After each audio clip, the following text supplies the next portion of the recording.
हरामखोर काढप हे नियोजन केलं, याच्याकडे बघितलं पाहिजे. का असं नियोजन केलं?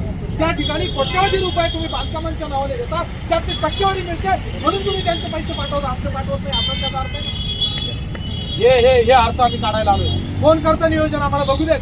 आम्हाला असं माहिती आहे का जिल्हाधिकारी साहेबच हे नियोजन करतात. जिल्हाधिकारी साहेबांच्या खाली डिसेंट्रलाइज सिस्टम आहे.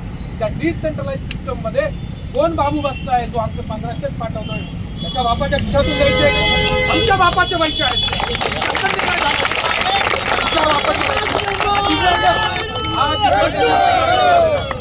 ते पैसे आम्हाला घेतल्याशिवाय आम्ही जात नाही. कोणी हा आगाऊपणा केला, 1500च का पाठवले हे शोधण्यासाठी आम्ही इथं आलो. कोण आहे तो? कायद्याची पायमल्ली झाली, आम्ही इथं बसलो, तुमच्या हात धरले काम करताना आमच्यावर 300 पण दाखल होतो.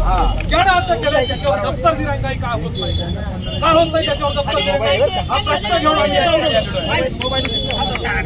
आणि या प्रश्नाचं उत्तर घेण्यासाठी जिल्हाधिकारी साहेब